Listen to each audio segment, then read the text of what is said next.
pero es una serie de lo más importante de acuerdo a la época en la que ahorita la iglesia se encuentra viviendo.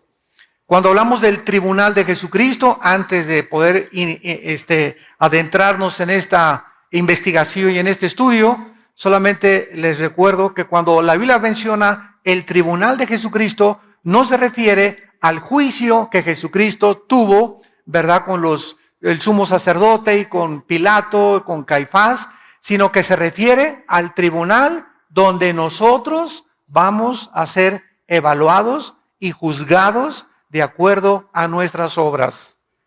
Entonces, la Biblia es muy claro que cuando tú mueras y tú tienes a Cristo en tu vida, la salvación no se puede perder.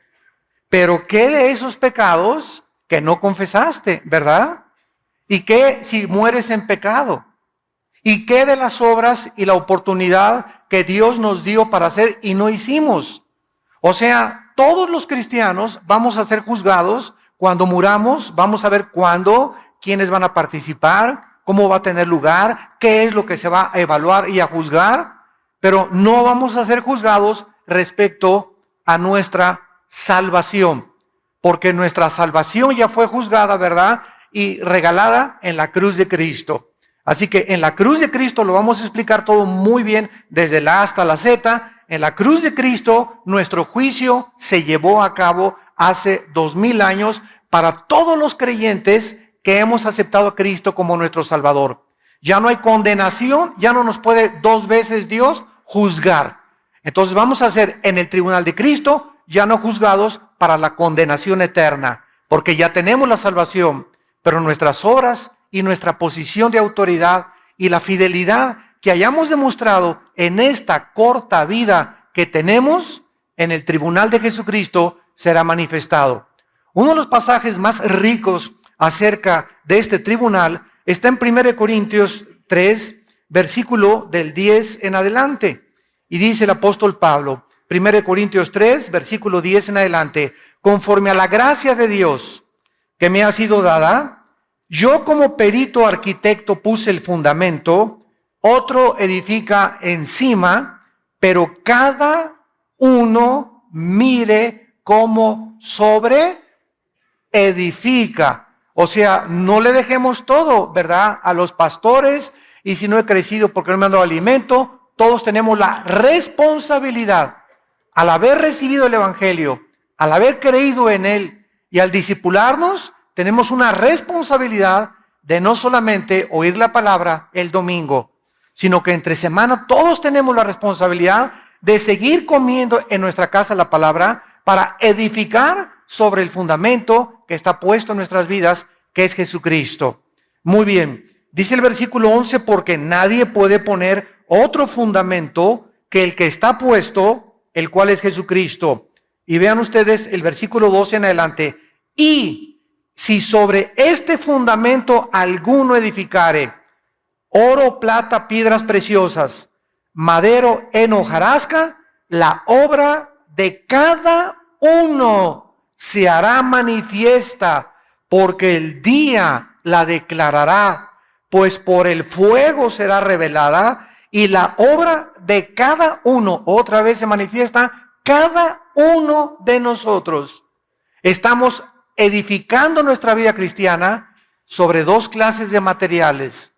Las piedras preciosas, el oro, ¿verdad?, son materiales que no son combustibles, pero la madera, el heno y la hojarasca, tú les prendes fuego y si haces una casa con eso, se consume con el fuego y desaparece. Entonces, nuestras obras que son hechas en la carne son madera, heno y hojarasca. Todo lo que hayamos hecho por conveniencia, por manipulación, por necesidad, o por, como dicen, voy a ayunar para que Dios me sane a mi hijo. Espérame tantito. Entonces, ¿qué Dios es un Dios falta de misericordia que está esperando para que, y le digas, mira, Señor, tengo 3 días sin comer, ¿ya te puedes compadecer de mí, Señor? ¿Ahora sí me puedes sanar a mi hijo? Dios no es ese Dios. No es el Dios que la Biblia anuncia. El ayuno no es para torcerle la mano a Dios o para forzar a Dios a que encuentre un trabajo, voy a ayunar. Para que mi esposa regrese, voy a ayunar. Ayunamos para poder tener un tiempo a solas con Dios y discernir su voluntad y su dirección. Voy a ayunar para que me dé sabiduría a Dios. ¿Cómo tratar con mi hijo? Así sí. Pero nunca ayunen. Voy a ayunar para que México sea salvo. Voy a ayunar para que esto se arregle. Oye, Dios no quiere sacrificios. Discúlpame. Dios no quiere ya sacrificios. Quiere obediencia. Y nuestra obediencia es la mejor manera en la que Dios contesta nuestras oraciones inmediatamente. Entonces, aquí se nos habla que estamos edificando con diferentes materiales nuestra vida. Versículo 14. Si permaneciere la obra de alguno que sobre edificó, recibirá recompensa. O sea, en el tribunal de Cristo, cada uno de nosotros vamos a estar delante de Él. Él va a estar en una tarima como esta. Vamos a ver que la palabra que se tradujo tribunal es la palabra griega bema, con B de burro. Bema, que significa el podium donde los jueces en las olimpiadas griegas les entregaban a los atletas las medallas de oro o las coronas de olivo. Entonces era como un podium donde se formaban todos los atletas que habían sido vencedores. Y ahí en ese podium les entregaban su corona de olivo. Este podium en la Biblia se llama el bema en el griego. Pues va a haber un podium igual, vamos a estar todos formados y cada uno de nosotros, cada uno vamos a ser juzgados individualmente. A cada uno de nosotros Dios va a manifestar lo que hicimos, lo que dejamos de hacer, nuestra fidelidad, nuestra hipocresía, lo que escondimos debajo del colchón, etcétera, etcétera. Ahí será manifestado públicamente en la luz. Y cada quien va a recibir lo que haya hecho o lo que haya guardado para Dios. Si la obra, versículo 15, de alguno se quemare, él sufrirá pérdida.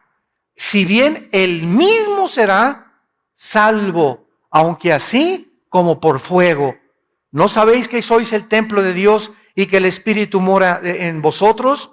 Si alguno destruye el templo de Dios, Dios le destruirá a él, porque el templo de Dios, el cual sois vosotros, santo es. Vean ahora 2 de Corintios, capítulo 5. 2 de Corintios, capítulo 5, versículo 10. Vamos a tratar de leer algunos versículos para establecer nuestro fundamento teológico. 2 de Corintios 5, 10. Porque es necesario que todos nosotros, cuando Pablo dice todos nosotros, ¿de qué está hablando? De los cristianos. Aquí no está incluyendo a los no cristianos. Lo vamos a ver más adelante. Es necesario que todos nosotros, está hablándole a la iglesia, comparezcamos, y ahí está el bema, que se tradujo el tribunal de Jesucristo, para que cada uno reciba según lo que haya hecho mientras estaba en el cuerpo, sea bueno o sea malo. En este tribunal, en este juicio de los cristianos, todos nosotros vamos a recibir lo que hayamos hecho mientras estábamos en esta corta vida, desde que te convertiste hasta tu muerte. Ya antes de nuestra conversión, ningún pecado, que abortaste 5 veces, que mataste a 30 personas, que te decían la leona de Santa Julia, que te decían, ¿verdad?, lo peor. Antes de nuestra conversión, todos nuestros pecados han sido eternamente borrados. De nuestra conversión a nuestra muerte, nuestras obras comienzan a ser tomadas en cuenta. No para nuestra salvación, insisto, como lo acabamos de leer, sino para la pérdida o la ganancia de las recompensas y las posiciones de autoridad que vamos a tener. En otras palabras, en la otra vida, después del tribunal de Cristo, muchos van a sentarse con Cristo cuando las naciones sean reestructuradas y desde Jerusalén Cristo comience a gobernar y otras galaxias sean pobladas también y Dios nos mande a otra galaxia como gobernador de alguna, de Andrómeda o no sé de qué otra galaxia, otro nombre que le ponga a Dios, o presidente, el nuevo presidente de México, etcétera, etcétera, donde ya no va a haber PRD, ni PAN, ni PRI, ni partidos políticos. Los hombres y las mujeres que van a gobernar en la otra vida será de acuerdo a la fidelidad que tuvieron en esta vida. Por eso 1 Corintios 15:58 dice el apóstol Pablo: hermanos, no os canséis de hacer el bien, porque a vuestro tiempo segaréis. Continuar haciendo el bien porque vale la pena seguir trabajando para Dios. Un vaso de agua que hayamos dado en el nombre de Jesús, a las personas que les hayamos hablado de Cristo, las cosas que hayamos hecho, el amor que le has tenido a tu esposa, a tu esposo, el tiempo que pasaste con tus hijos, la santidad que tú viviste, todo será puesto en una balanza. Por eso tenemos que vivir con temor de Dios, porque estamos de paso por esta vida. El otro día venía yo pensando y me decía a mí mismo, si al nacer pudiéramos tener el entendimiento que se nos dijera cada vez que nace: mira, Pancholín, tienes 50 años de vida. Vas de paso por esta tierra. No amontones riquezas, no vivas para este mundo, vas de paso. Carmelita, vas de paso. Desde que nacemos tuviéramos la conciencia que vamos de paso, pues no haríamos, ¿verdad?, muchas veces lo que creemos que hacemos. Los jóvenes creen que la vida la tienen para ellos y que pueden tomar drogas y emborracharse y embarazar a la novia, y la novia se deja embarazar y se deja manosear por el novio y se divorcia uno y se va con otra buscando aquí el agua feliz, la otra también se divorcia uno buscando que haga feliz, y todos los seres humanos viven como animales sin saber que está establecido un juicio y que desde el momento que Dios levantó a Cristo entre los muertos, nos garantiza que nosotros vamos a volver a vivir y vamos a ser juzgados en un día que se llama el día de Cristo o el tribunal de Cristo. A pesar de todo esto, existe mucha confusión acerca de quiénes serán los participantes de este juicio. ¿Cuándo se va a llevar el juicio o el tribunal? El propósito y las consecuencias. ¿Qué pasará con esos cristianos que murieron en pecado, por ejemplo? ¿Qué pasará con aquellos que dicen en la primera carta de Juan que cuando vengan a Cristo se van a alejar de Cristo avergonzados? ¿Qué acaso estas personas van a perder su salvación? ¿Qué significa perder recompensas? ¿Qué recompensas vamos a recibir y qué es lo que vamos a perder? Todo esto lo vamos a cubrir en esta serie preciosa.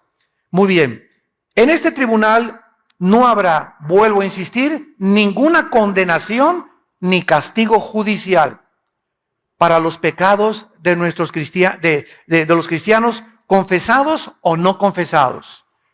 Juan 5:24, de cierto les digo, que cualquiera que oye mi palabra no vendrá a juicio.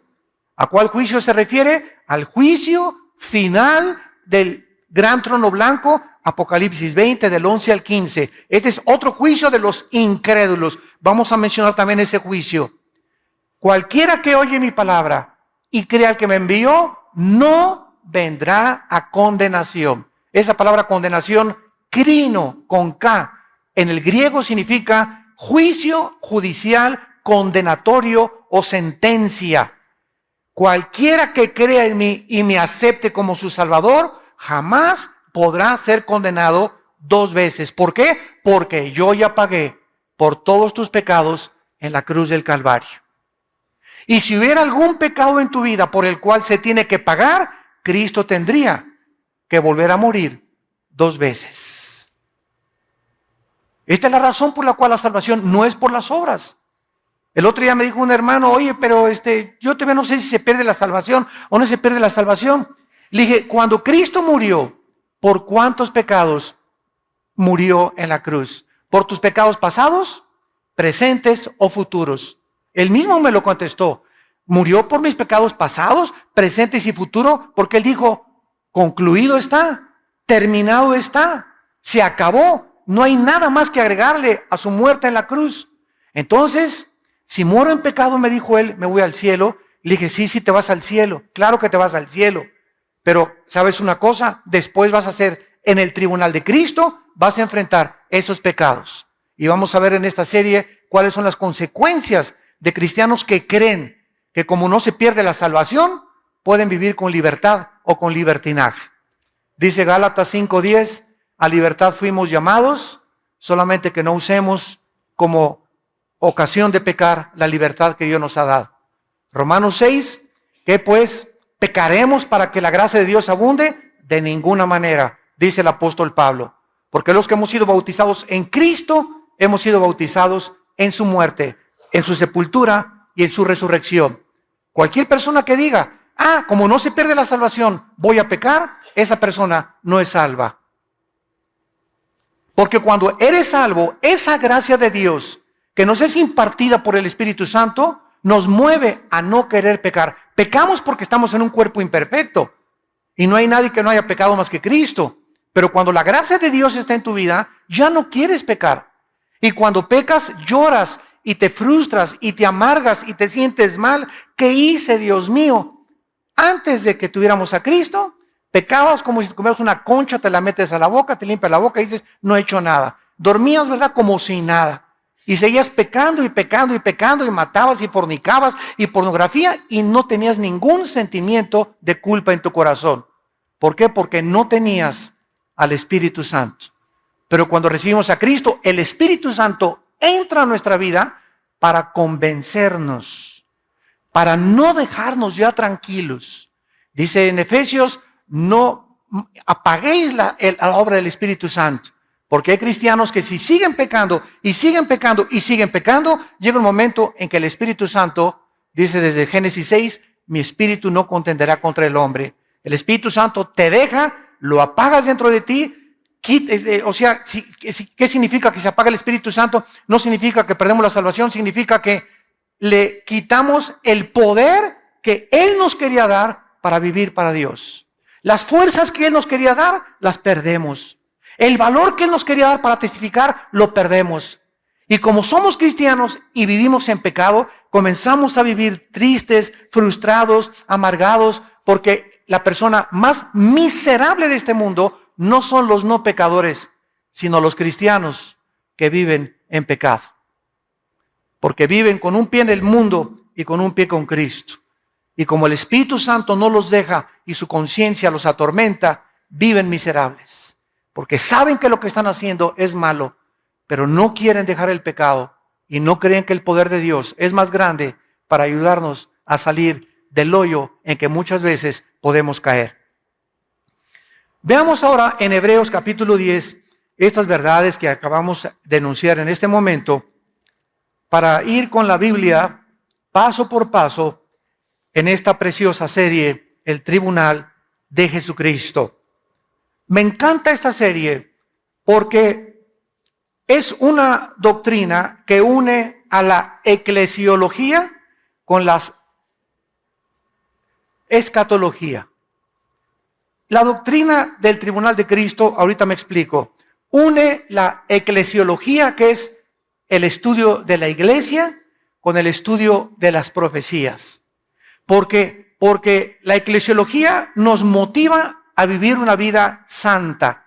Cuando conoces qué es la iglesia y que somos partícipes del Espíritu Santo, nos motiva. Y la escatología, porque cuando sabemos que lo que hacemos va a tener consecuencias eternas, pensaríamos dos veces antes de hacer lo que muchos de ustedes están haciendo. Muchos de ustedes pecan, muchos de ustedes tienen amantes, muchos de ustedes se acuestan con su novio. ¿Sabes por qué? Porque no tienen el temor de Dios.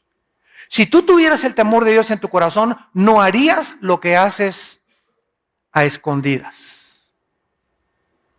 Si tuvieras el temor de Dios, no harías lo que haces cuando nadie te ve. Pero como no hay un temor de Dios en tu vida, haces creyendo que te vas a salir con la tuya. Este fue el pecado de los líderes en el Antiguo Testamento. Dios no nos ve.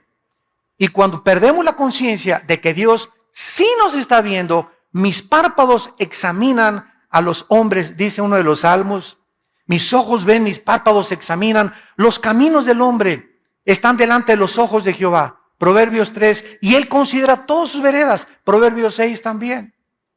Entonces, cuando estamos conscientes de eso, nos damos cuenta que no podemos escaparnos de Dios. y que tenemos que acudir a su gracia y a la misericordia para que podamos tener el poder de no pecar. Porque separados de Él, nada podemos hacer. Nos separamos de Cristo y perdemos la fuerza, apagamos al Espíritu Santo, comenzamos a vivir tristes porque necesitamos el poder de Dios. No somos suficientes, ninguno de nosotros, para vivir la vida cristiana en nuestras propias fuerzas. Dice en Hebreos 10, versículo 10, en esta voluntad somos santificados. O sea, la palabra santificado significa puestos aparte, separados del mundo.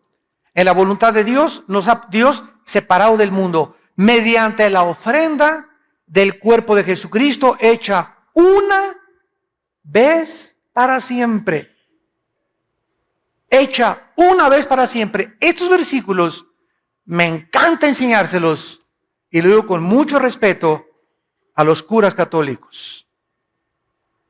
O cuando tengo debates en la televisión con obispos o con personas de otra religión, ¿verdad? Porque siempre les pregunto, ¿qué es la misa? El 99% de las personas a las que tú les preguntes qué es la misa, no saben contestarte. O si te contestan, te van a decir, ¿es la Eucaristía? ¿O es ir allá y persinarse? Pero no saben que la misa, de acuerdo al Concilio de Trento, apúntalo, el Concilio de Trento es el sacrificio de Jesucristo por los vivos y por los muertos. ¿Qué es la misa? Es un sacrificio. Cuando el cura entra al altar, dice, introibo al altare Dei, en latín. Me introduzco al altar de Dios. Introibo al altare Dei, letiu quetificatet juventutem meam, dice en latín. Me introduzco al altar de Dios a ofrecer sacrificio por los vivos y los muertos. De ahí las misas, las has oído, gregorianas. ¿Han oído ustedes de las misas gregorianas? ¿Qué son las misas gregorianas? Se murió don Pancho. Ya que se muere, vamos a pagar a la iglesia para que le den una misa gregoriana, o sea, para que lo ayude a salir del purgatorio. Otra vez, vuelven a sacrificar a Cristo, y con ese sacrificio, don Pancho ni nos oye. Pero estamos haciendo otro sacrificio, Dios, para que tengas misericordia, y don Pancho, si tenía 15,000 años en el purgatorio, que sean 10,000. Y si tienes dinero, le das 10 misas gregorianas y lo sacas en un mes a tu pariente. Cuando nosotros, amados santos, seguimos esta línea de lógica elemental, nos damos cuenta que perdida está la gente en la ignorancia. ¿Por qué lo hacen? Lo hacíamos nosotros porque no conocíamos las sagradas escrituras.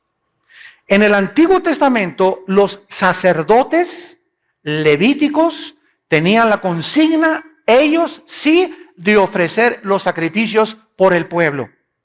Viene Cristo y se acaba el sacerdocio levítico. Y la iglesia romana se brincó la cruz y continuaron y han perpetuado el sacerdocio levítico, que ya no existe. Han hecho a un lado la cruz de Cristo y siguen ellos tratando de ser intercesores por nosotros. Y ya no hay, y dice en la Biblia católica y en cualquier Biblia, 1 Timoteo capítulo 2, no hay más que un intercesor entre Dios y los hombres, un mediador, Jesucristo hombre. Y lo dice Hebreos, el sacrificio de Cristo fue hecho una vez. Ellos, en cada realización de la misa, siguen matando a Cristo. Lo siguen ofreciendo. Esto es cuando levantan la Eucaristía y comienzan a hacer todo. Entonces se acerca la gente y les dan la hostia, que se llama la doctrina de la transubstanciación, donde bajo la bendición del sacerdote católico convierte eso en la sangre y en el cuerpo de Jesucristo. Y cuando la persona la toma, está recibiendo a Cristo. De lunes a viernes se le sale y lo vuelve a tomar el domingo. ¿Y qué dice la Biblia, verdad? Juan 1:12, a los que le recibieron, nos dio la potestad de ser hechos hijos de Dios. Lo recibimos una sola vez. Pero ellos, como creen que se sale, hay que volver a invitarlo y volver a sacrificarlo y volver a sacrificarlo y volver a sacrificarlo y volverte a dar a Cristo y volver a sacrificarlo y ven para acá para que vuelvas a recibir a Cristo, porque no saben que Él vive eternamente en nosotros. Dice en Efesios 1:13 y 14 que hemos sido sellados con el Espíritu Santo hasta el día de la redención, hasta el día de la resurrección. ¿Cómo nos ilumina la Biblia, verdad? Es maravillosa. Ahora viene el versículo 12, de ahí mismo de Hebreos 10, versículo 12.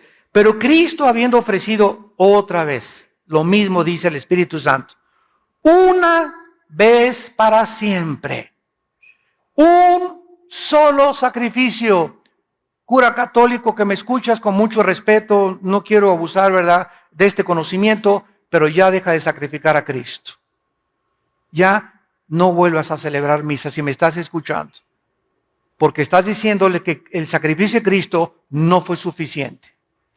Hecho una vez para siempre, un solo sacrificio por los pecados, se ha sentado a la diestra de Dios. Versículo 13, de ahí en adelante, esperando hasta que sus enemigos sean puestos por estrado de sus pies, porque con una sola ofrenda, otra vez, una vez para siempre, una vez para siempre, una sola ofrenda, con una sola ofrenda, con el sacrificio de Cristo, bastó para hacernos. ¡Qué tremenda revelación! Perfectos. La muerte de Cristo nos ha hecho perfectos para mientras estamos aquí en la vida. ¿Dice eso? Temporalmente. ¿Dice eso? A lo mejor tú traes la Biblia del Mormón. Nos hizo perfectos para siempre. La pregunta es, ¿somos perfectos? No. En nuestra actividad y en nuestra conducta, pero posicionalmente en el cielo nos ha bendecido con toda bendición espiritual. Estamos, Efesios 2, sentados ya con Cristo, descansando ya de que no tenemos que hacer nada, ni buenas obras, ni sacrificios para nuestros pecados, sentados con Él, esperando hasta que todo sea resuelto en este mundo. Y mientras tanto, aquí en la tierra estamos santificándonos, estamos llevando a cabo nuestra santificación. Se los voy a poner con otro ejemplo más claro. Ya cumplí mis 6 años de mis estudios de medicina, y entonces en la Universidad Autónoma o en el Politécnico, donde sea, donde den la Academia de Medicina, me entregan mi certificado de médico, ¿correcto? Yo soy médico ya. La universidad me dice, señor Alducin, usted es médico. Ha cumplido con todos sus exámenes, ha pasado con 8, 9 y 10, soy médico. Muy bien. Ahora, este papel me dice que yo soy médico, pero ahora yo tengo que llegar a colgarlo en mi consultorio, y no solamente que llegue al consultorio, ahí tengo mi diploma de médico, ahora yo tengo que ejercer para demostrar que ese conocimiento que adquirí en la universidad es real y verdadero. Entonces, si yo me siento y solamente ahí veo mi título de médico, pero no hago nada, no opero, no hago cirugías, no receto, no amo a la gente, mi certificado no tiene ninguna validez. Es la teoría más la práctica lo que hace a la persona. Entonces, la Biblia dice que somos perfectos, ¿no es cierto? La Biblia dice que somos hijos de Dios. La Biblia nos adjudica una posición eterna, pero estamos aquí abajo y nos damos cuenta que no somos perfectos físicamente, pero ante Dios lo somos. ¿Por qué somos perfectos? Porque somos santos y sin mancha, porque todos nuestros pecados han sido lavados con la sangre de Cristo. Y ahora, mientras pecamos, ya no nos condena por esos pecados. Ahora solamente perdemos la comunión con Dios cuando pecamos los cristianos. La salvación no la podemos perder, perdemos la comunión con Él y las bendiciones que podíamos tener y las recompensas en la otra vida. Pero ante Dios somos perfectos, porque su Hijo fue perfecto, su justicia fue perfecta, su imputación de su justicia fue perfecta, y su santidad, que es la santidad de Cristo, ¿verdad?, nos es imputada también a través de la santificación, para que podamos ejercer una vida conforme al llamamiento que Dios nos ha hecho. Por eso dice Santiago, oye, tú vienes y me dices que es cristiano. Y andas ahí, ¿verdad? Ajúa, vivo aquí, te emborrachas cada fin de semana, ahí andas detrás de las chavas como si nada, te acuestas con tu novio y estás en el coro de la iglesia, estás en la música de la iglesia y la gente comienza a decirnos a nosotros, oye, tú te dices cristiano y haces estas cosas. ¿Por qué? Porque tenemos que no solamente decir que somos cristianos, obras nos tienen que acompañar. Acciones que demuestren a la gente que somos diferentes. Que somos diferentes. No, don Pedro, ya no me echo ya no me emborracho con usted. Ay, sí, porque ya no eres charrasqueado. No, pues ya, exactamente, Cristo me salvó. Oye, que todas mis amigas se acuestan con sus novios, pero yo no. Ahí sí eres la Santa Rita de Casia, ¿verdad? Díganme lo que quieran, pero yo conozco a Cristo y eso se llama fornicación delante de Dios. Y no quiero tener el temor de Dios en mi vida. Y comenzamos a dar un testimonio que la gente busca, la gente cree más las acciones que las palabras. Muy bien, veamos ahora el tiempo y los participantes de este tribunal de Cristo. El tiempo cuando este tribunal se va a llevar a cabo, ¿cuándo será? ¿Antes del rapto? ¿En el momento del rapto?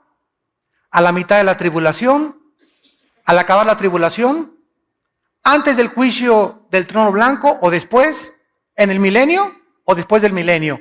¿Cuándo se va a llevar a cabo? La Biblia es muy clara. Veamos cuándo vamos a ser juzgados en este tribunal. Lucas capítulo 14. Vamos a ver algunos pasajes que no nos van a dejar ninguna sombra de duda respecto al tiempo cuando se llevará a cabo este tribunal, este juicio o evaluación de nuestras obras. Dice Cristo en Lucas 14, versículo 13 y 14.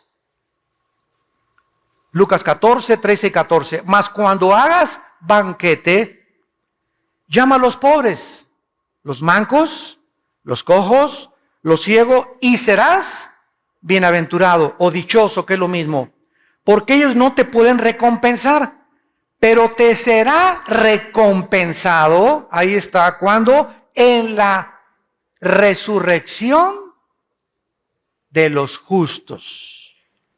¿Cuándo recibiremos las recompensas?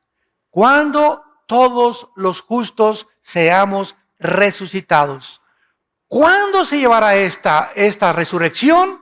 Primera de Tesalonicenses, capítulo 4, del 13 al 15. Hermanos, les escribo para que no se entristezcan como los demás que no tienen esperanza. Porque si Cristo murió y resucitó, también Dios traerá con Jesús a los que durmieron con él. Por esto digo que con voz de arcángel, con voz de trompeta y con voz de salvación, los muertos en Cristo resucitarán primero.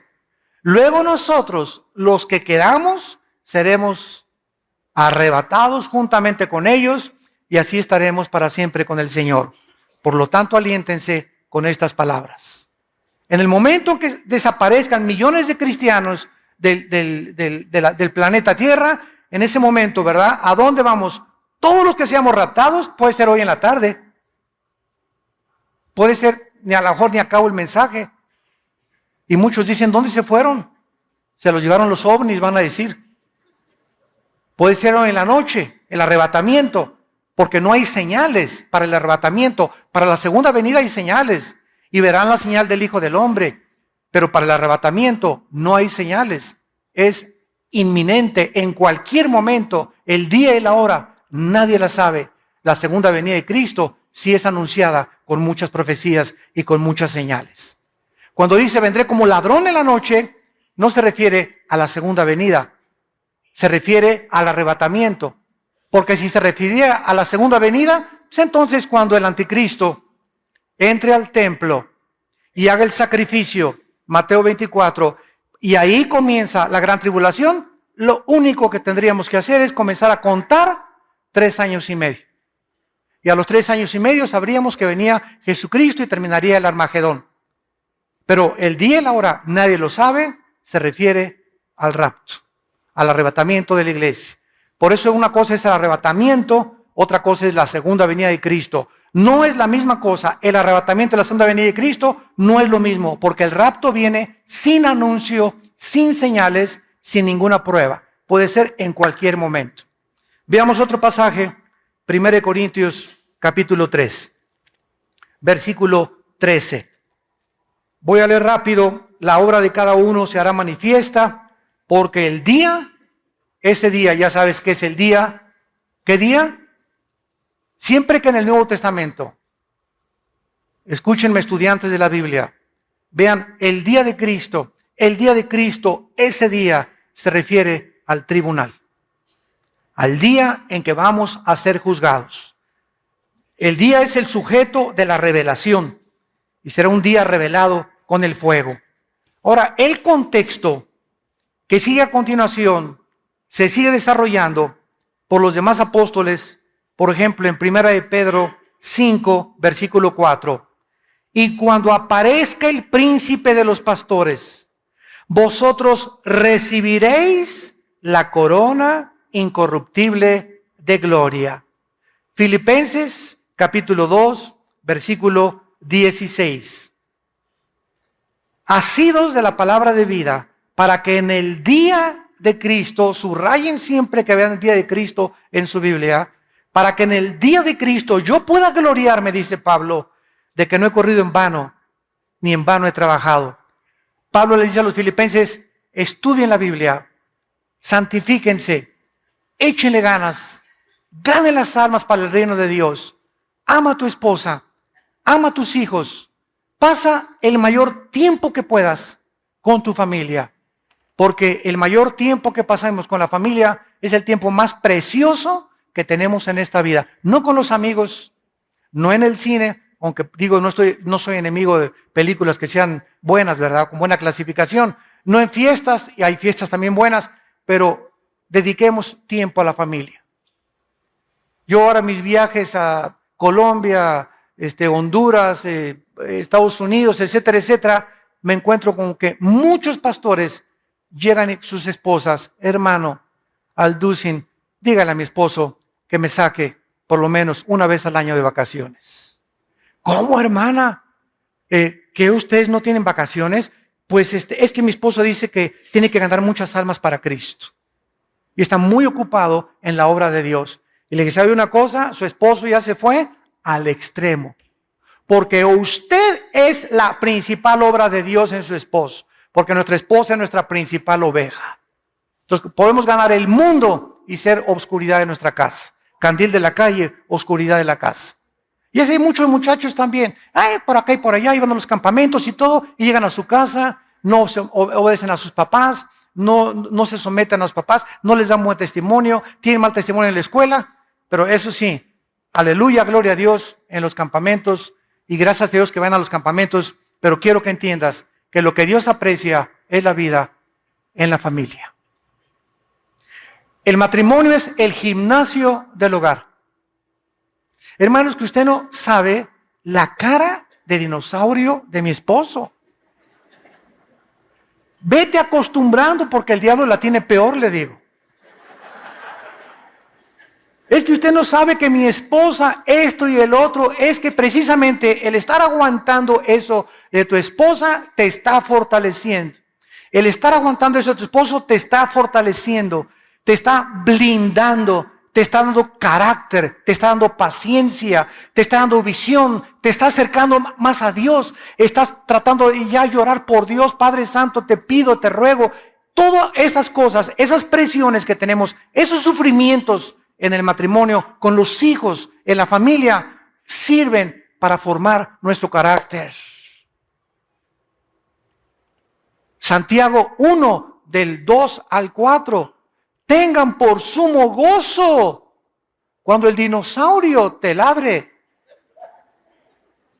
En el lenguaje de zapoteco. Tengan por sumo gozo cuando se hallen en diversas pruebas. Ay, hermano, no saben qué prueba me encuentro. Esas pruebas son una bendición. Me corrieron de mi trabajo, es una bendición porque mientras no ha sido por robo ni por fraude, Dios tiene lo mejor para ti. Dios está probando tu confianza en Él. Tengan por sumo gozo cuando se hallen en diversas pruebas, sabiendo que la prueba de vuestra fe produce paciencia. ¿Y para qué quiero paciencia, Señor? Porque si no tienes paciencia, Hebreos 6 y Hebreos 10, nunca recibirás nada de Dios. Sin paciencia te vas a casar antes de tiempo. Sin paciencia vas a comprar un coche cuando no era el tiempo de Dios. Sin paciencia vas a inscribirte a una escuela que no debiste haberte inscrito y después de 2 años perdiste 2 años y vas a tener que regresar a otra materia o otra carrera que realmente Dios quería para ti. ¿Por qué? Porque no tuviste nunca la paciencia para aguantar y esperar el tiempo de Dios. Y la paciencia nos las dan las pruebas y los sufrimientos. Para que comiences a conocer los caminos del Altísimo Gobernante del universo.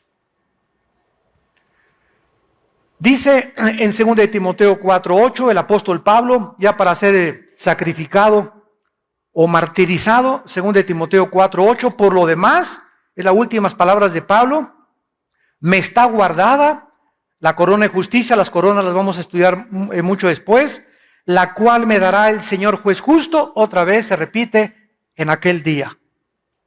Pablo estaba seguro que al morir él no iba a ser recompensado. Ahorita hay miles de cristianos en el cielo, desde Pentecostés hasta nuestros días. Y ninguno de los cristianos que están en el cielo, Apocalipsis 6, del 12 al 14, ninguno ha sido recompensado. Están esperando, se les han dado vestiduras blancas, están esperando el día de nuestra resurrección.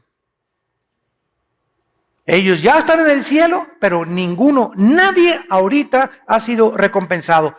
Tenemos que estar todos los cristianos ya en el cielo para ser recompensados. Y en ese momento es cuando recibiremos los premios de Dios. Así pues, las recompensas de los santos, para dejarlo claramente establecido, van a ser entre el arrebatamiento de la iglesia y la segunda venida de Cristo a la tierra. Entre el arrebatamiento de la iglesia y la segunda venida de Cristo va a haber un tiempo de 7 años de tribulación. Mientras la tribulación está aquí en la tierra, nosotros en el cielo estaremos siendo recompensados y ante el tribunal de Cristo. ¿Cómo lo sabemos? Porque en el capítulo 19 de Apocalipsis aparecen las bodas del Cordero. Y no podemos estar en las bodas del Cordero sin antes habernos presentado a ser evaluados y juzgados por nuestras obras mientras estábamos en el cuerpo. Ahora, para terminar, ¿quiénes van a estar en este tribunal?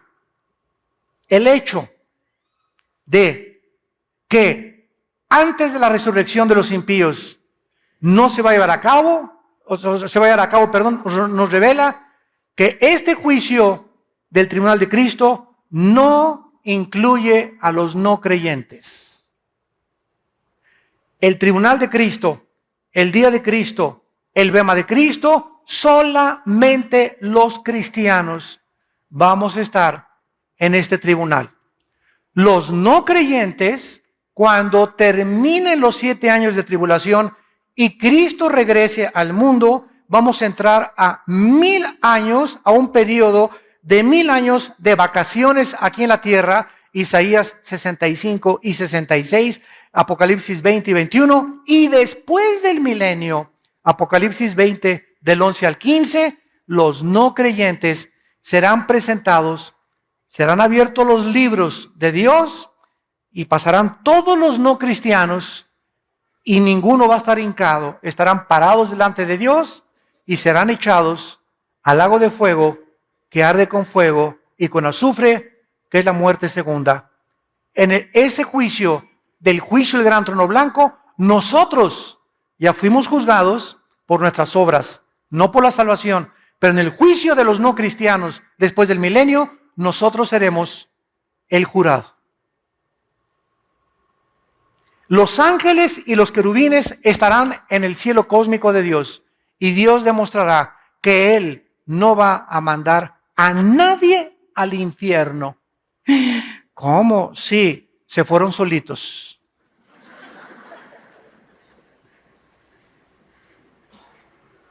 Una señora me dijo hace mucho tiempo, es que, oiga hermano, yo estoy seguro, Dios es bueno, Él no puede mandar, Él es amor, Él no manda a nadie al infierno. Le dije, amén, amén, amén, yo estoy de acuerdo con usted, hermana. Entonces el infierno no existe. Le dije, claro que sí existe. Dios no va a mandar a nadie y por eso mandó a su Hijo a morir en una cruz. Por eso nos dejó la Biblia, por eso nos mandó al Espíritu Santo, por eso se sigue predicando el Evangelio a todo el mundo. Los que estén en el infierno es porque ellos escogieron pasar la eternidad ahí. No pudieron vivir contentos con los santos en esta vida, no podrán estar contentos en el cielo con nosotros tampoco. Porque para que vivas en el cielo, tienes que haberte acostumbrado a vivir con los santos de Dios, imperfectos en esta tierra. Una vez alguien me dijo, ay hermano, es que todas las iglesias apestan, todas las iglesias son imperfectas, todas las iglesias son una bola de hipócritas. Y yo le contesté, y le dije, ¿te acuerdas el arca de Noé? Ah, sí, claro que me acuerdo. Le dije, ¿te imaginas los olores que había adentro? Púchila, de popó de camello, de elefante, de canguro, de chango, de chita y todo. Pero ¿sabes una cosa? A pesar de los malos olores, estaban lejos del juicio afuera de Dios al mundo. Entonces, es preferible pasar un tiempo con malos olores aquí en la iglesia y la hermana huele feo y la hermana tiene cara de hipócrita y este hermano me hizo el otro y todo. Es preferible aguantarnos y soportarnos y tolerarnos un poco de tiempo que estar en el juicio de Dios en el día de la tribulación. ¿Amén? Así es. Muy bien. En segundo lugar, este juicio no va a incluir, claro, a los no cristianos. En segundo lugar, los cristianos que se conviertan en la tribulación. Porque cuando el anticristo mande matar, ¿a quién va a matar? ¿A los ateos? No, ¿verdad? El anticristo va a mandar matar a judíos, mesiánicos, creyentes en Yeshua, en Jesús, y a cristianos como nosotros. Entonces, esos cristianos, Apocalipsis capítulo 7, están en el cielo, van a resucitar, están en el cielo, ellos no van a ser juzgados en este tribunal. Y durante el milenio no pueden estar incluidos tampoco en este evento. Y en tercer lugar, en este tribunal tampoco estarán los santos antes de Pentecostés, antes de la cruz de Cristo. De Adán a la cruz de Cristo, los santos del antiguo pacto, del Antiguo Testamento, no van a encontrarse en este tribunal. Veamos esta verdad en el libro de Daniel, capítulo 12. Todos los santos antes de la cruz y de Pentecostés no van a encontrarse en este tribunal. Dice Daniel capítulo 12, versículos del 1 al 3. En aquel tiempo se levantará Miguel. Está hablando del tiempo de la gran tribulación, de los años de la tribulación que se vienen sobre el mundo, donde tú y yo no vamos a estar, gracias a Dios. Se levantará Miguel, el gran príncipe que está de parte de los hijos de tu pueblo. En la Biblia, el arcángel Miguel es el jefe de los ángeles en el cielo que defiende, ha defendido y se enfrentará con Satanás en Apocalipsis 12, versículo 12, para defender a Israel. El arcángel Miguel. Y aquí se levanta Miguel, ¿verdad? Dice, el que está de parte de tu pueblo. Y será tiempo de angustia. Aquí está profetizándose el tiempo de la gran tribulación, cual nunca fue desde que hubo gente hasta entonces. Por esto sabemos que no está hablando de una tribulación o un sufrimiento 70 años después de Cristo, cuando llegaron los romanos y no dejaron piedra sobre piedra. Aquí está hablando de una angustia que Cristo en Mateo 24 repitió, cual nunca la ha habido en la historia de la humanidad, que es la gran tribulación. En aquel tiempo será libertado tu pueblo, los que se hallen escritos en el libro, y muchos, no dice todos, aquí hay una resurrección parcial. Muchos de los que duermen en el polvo de la tierra serán despertados, unos para vida eterna y otros para vergüenza y confusión eterna. Aquí está situando la resurrección de los santos del Antiguo Testamento después de la gran tribulación. después de la gran tribulación. Entonces, todos estos santos antes del Antiguo Testamento no vivieron bajo el pacto de sangre que tú y yo hemos vivido. Los santos en el Antiguo Testamento no pueden ser recompensados iguales a nosotros. Nosotros hemos recibido mucho más que ellos. Cristo le dijo a dos ciudades, Corazín y Betsaida, si en Sodoma y Gomorra hubieran oído lo que ustedes han oído, en verdad les digo que en el día del juicio, y Cristo está hablando del trono blanco, no del tribunal de Cristo, el juicio de los malos, en el día del juicio el castigo será menos severo contra los sodomitas que contra ustedes, porque al que mucho se le da, mucho se le pide.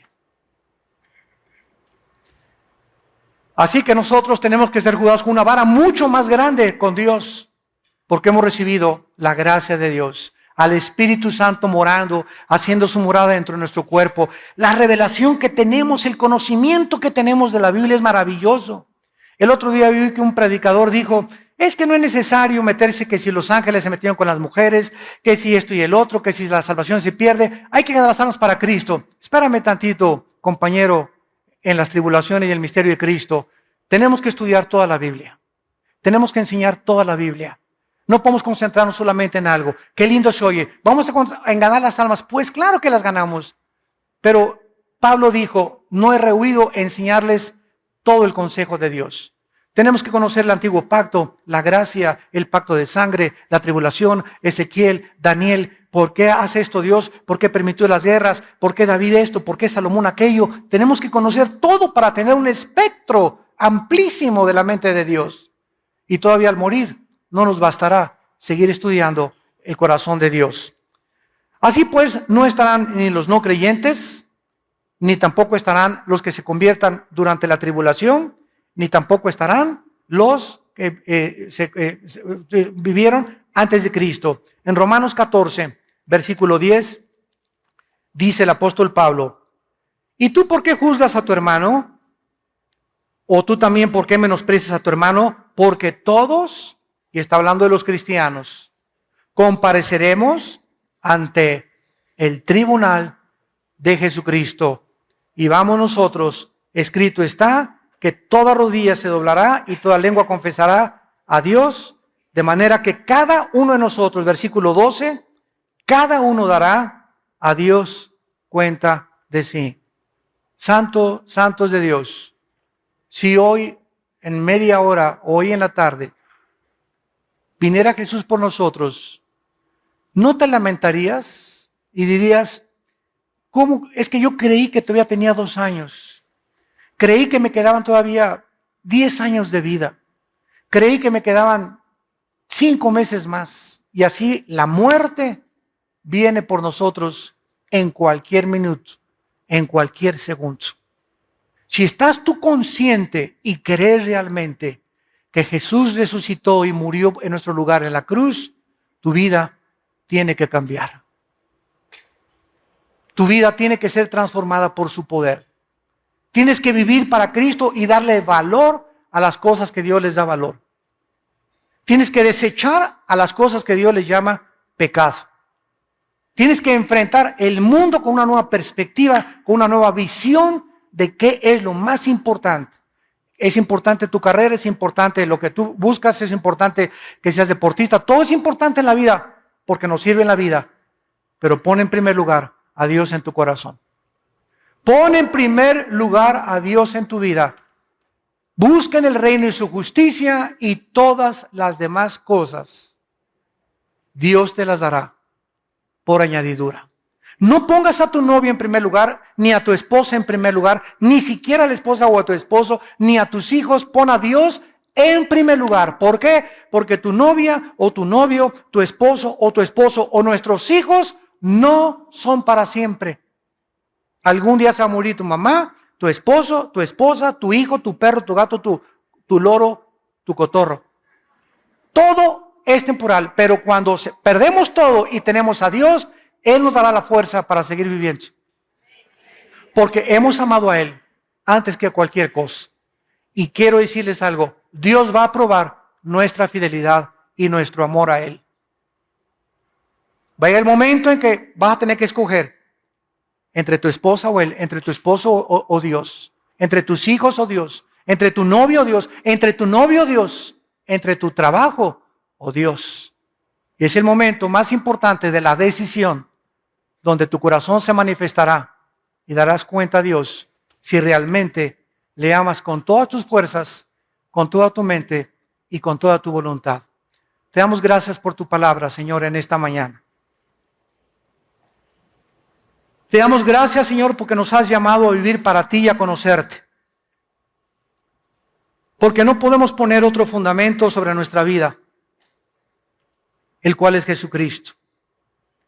Y sobre este fundamento tenemos que edificar oro, plata y piedras preciosas. Obras que valgan la pena. Sacrificios que valgan la pena. Palabras que valgan la pena de bendición a la gente que nos rodea. Y mantener nuestra integridad delante de tu trono. Porque la obra de cada uno de nosotros, todo lo que hayamos hecho, será juzgado, será evaluado en el tribunal de tu Hijo Jesucristo, quien murió y resucitó para que nosotros ya no vivamos para nosotros mismos. Porque si vivimos, para Él vivimos, y si morimos, para Él morimos.